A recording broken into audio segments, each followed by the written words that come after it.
आज जो उनका पोलिंग हुआ है और जो परसेंटेज टर्नआउट रहा है वो 65.07% रहा है, 65.07।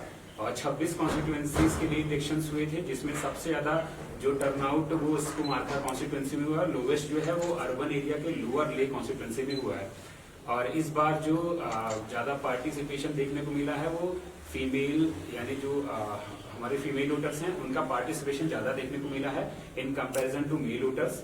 और जो टोटल आपको मतलब ये इलेक्शंस अपने आप में यूनिक है, क्योंकि कोविड के बाद पहली बार इंडिया में कहीं इलेक्शंस हुए हैं। तो एलएसडीसी के इलेक्शंस हुए हैं, उसके बाद बिहार असेंबली इलेक्शंस हैं, फिर बाकी जो बाई इलेक्शंस मध्य प्रदेश वगैरह में हैं वो होने हैं। और इसमें जो यूनिक बातें कुछ रही हैं कि हमारी तरफ से कोविड की रोकथाम के लिए साथ ही साथ अच्छे से इलेक्टोरल पार्टिसिपेशन, इलेक्टर्स का पार्टिसिपेशन हो, उन चीजों को विशेष ध्यान रखा गया है। तो बेसिकली क्या हुआ कि जब भी जो इस बार इलेक्शंस की हम तैयारियां शुरू की तो उसमें हमारे पास स्टाफ की कमी थी, क्योंकि बहुत सारे स्टाफ यूटी बनने के बाद यूटी एडमिनिस्ट्रेशन के पास गए, तो डिस्ट्रिक्ट के पास स्टाफ की कमी। दूसरा चीज क्या है कि जो काफी स्टाफ हमारे ऑलरेडी कोविड पॉजिटिव वगैरह या फिर कंटेमिनेटेड थे, तो उन सब के कारण क्या हुआ कि जो स्टाफ हमारा मेल स्टाफ था वो एक्चुअल में कम था। तो हमने इस बार फीमेल स्टाफ को लगाया है, जिसमें 294 पोलिंग स्टेशन में 57 ऐसे पोलिंग स्टेशन हैं जो कम्प्लीटली फीमेल पोलिंग स्टाफ द्वारा मैन किए गए, और 38 ऐसे पोलिंग स्टेशन थे जिसमें 75% ज्यादा फीमेल पोलिंग स्टाफ रहे। और सिक्योरिटी पॉइंट ऑफ व्यू से अगर मैं बात करूं तो इस बार जो फीमेल पर्सनल, सिक्योरिटी पर्सनल, उनका भी डिप्लॉयमेंट इन पोलिंग स्टाफ के साथ हुआ। और साथ ही साथ जो और सारे पोलिंग स्टेशन हैं वहां भी सिक्योरिटी पर्सनल जो है हमारी फीमेल सिक्योरिटी पर्सनल, चाहे एसपीओ के फॉर्म में हो या फिर लेडी कांस्टेबल के फॉर्म में हो, वो सब लगी। और इस इलेक्शन में एक जो सबसे इम्पोर्टेंट चीज रही कि जैसे पहले हमें पता है कि जितने भी चाहे असेंबली इलेक्शन हो या पार्लियामेंट्री इलेक्शन हो, उसमें जब जो एब्सेंटी वोटर्स केवल सर्विस वोटर्स होते थे, पर जो हमारे 65 ईयर्स के अबव लोग हैं या फिर पर्सन विद डिसेबिलिटीज हैं, जो विशिष्ट रूप से सक्षम लोग हैं, या फिर जो नोटिफाइड एसेंशियल सर्विसेज में लोग हैं, या फिर जो कोविड पॉजिटिव होकर होम आइसोलेशन में हैं, होम क्वारंटीन में हैं या इंस्टीट्यूशनल क्वारंटीन में हैं, उनके लिए पोस्टल बैलेट की फैसिलिटी एक्सटेंड की गई थी। 13 और 14 तारीख के दिन हमारे जो भी स्टाफ थे, तो हमने बीएलओस को लगाया। वो स्टाफ सारे जो हैं 13 और 14 तारीख को जो पर्सन विद डिसेबिलिटीज या सीनियर सिटीजन 65 साल की अबव, उनकी घर घर जाकर, जिन्होंने फॉर्म 13 अप्लाई किया था, घर घर जाकर उनको वोटिंग कराया। तो ऐसे जो हमारे पास डेटा है वो सीनियर सिटीजन की कैटेगरी में 2107 है, और पर्सन विद डिसेबिलिटीज जो है 105 है, और एसेंशियल सर्विसेज में जो है 423 है। तो टोटल जो हमारे ऐसे वोट कास्ट हुए थ्रू पोस्टल बैलेट इस कैटेगरीज में वो 2538 है, 2538।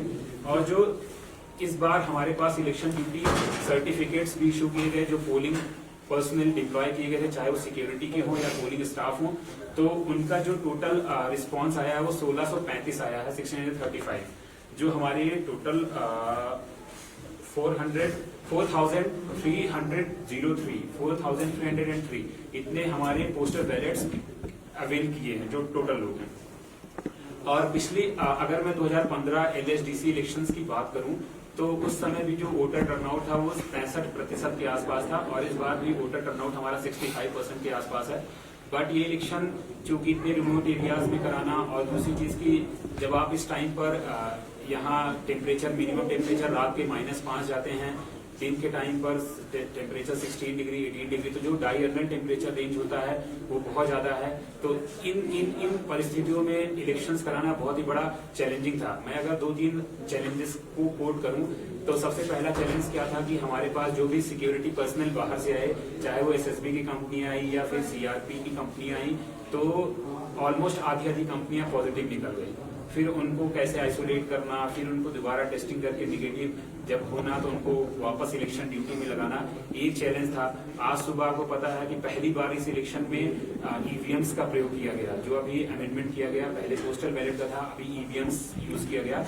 ईवीएम्स जितनी मशीन्स थी वो M2 टाइप की मशीन्स श्रीनगर से आई थी, तो काफी मशीनों की शुरुआत में प्रॉब्लम आई। आज सुबह जब 8 बजे उनका टेस्ट किया जा रहा था, 7:30 बजे के आसपास, 8 बजे से पोलिंग थी, तो उन मशीन्स को जब चालू किया जा रहा था तो उसमें बैटरीज जो थी वो भी रिस्पॉन्ड नहीं कर रही थी, या कुछ मशीन्स में कंट्रोल यूनिट पे जो डिस्प्ले था वो नहीं दिख रहा था, बैलेट यूनिट पे जो डिस्प्ले था वो नहीं दिख रहा था। तो ऐसे 10 जगह थी जहां हमने रिजर्व पोलिंग जो मशीन्स थी उनको चेंज किया। फिर 2-3 जगह ऐसी थी जहां मशीन्स ऑन होने में 1-1.5 घंटे लग गए। तो पोलिंग ही एक्चुअली में 10 बजे स्टार्ट हुआ या फिर 9:30 बजे स्टार्ट हुआ। तो ये हमारे पास प्रैक्टिकल चैलेंजेस रहे। फिर आपको एक वाकया हम बताते हैं। कल रात में एक पोलिंग पार्टी को सिम्टम आने के बाद जब उनका टेस्टिंग किया गया तो पॉजिटिव निकले। तो रात में सारे पोलिंग स्टाफ की या फिर जो भी उनके कांटेक्ट में है उनकी टेस्टिंग की गई, रैपिड टेस्ट हुआ, और जो निगेटिव आए फिर उसके साथ साथ रिजर्व पोलिंग पार्टी रात में ही डिस्पैच की गई, जो कि यहाँ से 150 किलोमीटर दूर है। तो ये हमारे पास प्रैक्टिकल चैलेंजेस थे बहुत ज्यादा। और थोड़ी देर में एसपी साहब हमारे ज्वाइन करेंगे, वो भी आपको तो सिक्योरिटी एस्पेक्ट में बताएंगे उनकी तरफ से चैलेंजेस क्या आए। तो ये बेसिकली जो भी चीजें रही, अगर मैं पोलिंग बूथ्स की बात करूं तो पोलिंग बूथ्स पर हमारे जो सोशल डिस्टेंसिंग के लिए सर्कल्स मार्क किए गए थे, सैनिटाइजर का प्रयोग किया गया। जो भी पर्सनल आ रहे थे वोट डालने के लिए, जो भी इलेक्टर्स आ रहे थे, सबका हाथ सैनिटाइज किया जा रहा था। जितने भी हमारे पोलिंग बूथ्स के स्टाफ थे सबको मास्क, ग्लव्स, फेस शील्ड और प्रॉपर क्वांटिटी में जितनी उनकी जरूरतें हैं उसकी क्वांटिटी में सैनिटाइजर्स प्रोवाइड किए गए थे कि किसी भी सूरत में जो कंटेमिनेशन है कोविड का वो उसको रोका जा सके। और ऐसा ना हो कि आज हम इलेक्शंस कराते हैं और इलेक्शंस कराने के बाद हमारे यहाँ केसेस सर्ज हों। तो दोनों एस्पेक्ट्स को देखना पड़ा जिला प्रशासन को, और जिला प्रशासन ने दोनों तरफ से कोशिशें वो की कि जो बैलेंसेस हमारे चेक्स रहें, बैलेंसेस रहें, इलेक्शंस भी स्मूथ हो जाएं। तो उन चीजों की तरफ काफी काम किया गया। और जो सबसे अहम बातें यहाँ से निकल के आई कि जैसे हम बात करते हैं कि जिस हिसाब से जो यहाँ के अर्बन एरियाज के लोग हैं उनका पार्टिसिपेशन कम देखने को मिला in comparison to rural areas. तो रूरल एरियाज में इंथुजियाज्म शायद ज्यादा रहा होगा या जो भी कारण रहे होंगे, तो रूरल एरियाज का परसेंटेज ज्यादा रहा। फिर जो महिलाओं का परसेंटेज है वो ज्यादा रहा इन कंपैरिजन टू मेल जो इलेक्टर्स हैं। और यहाँ आपको पता है कि लद्दाख का एग्जाम्पल वीमेन एम्पावरमेंट में दिया जाता है।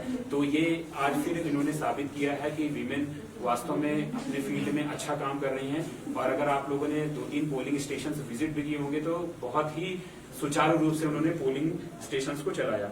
और सबसे जो अहम बात इस इलेक्शन की रही कि 2500 हमारे नए इलेक्टर्स इस बार ऐड हुए हैं जो 18 साल की उम्र एक सन 2020 को अचीव कर चुके थे। तो उन इलेक्टर्स को इस बार इलेक्टोरल रोल में उनको जगह मिली है। 2500 ऐसे वोटर्स हैं।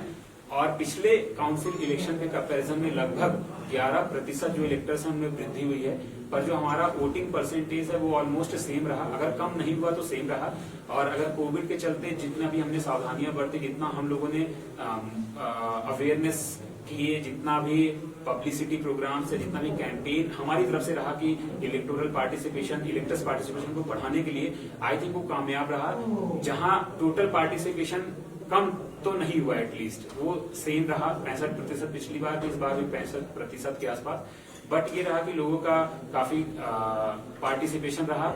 और मुझे आज तक भी कॉल आते थे कि यहाँ कोई पेशेंट है आइसोलेशन में है तो उनको ये नहीं मिला, ये चीजें नहीं मिला। तो आई थिंक ये हमारे वाइब्रेंट डेमोक्रेसी को दर्शाता है कि लोग कितने ज्यादा पार्टिसिपेट करना चाहते हैं। And youths particularly they are willing to participate in the democratic और जो इलेक्टोरल प्रोसेस है। अगर आपको कुछ पूछना हो, कुछ क्वेश्चन। हाँ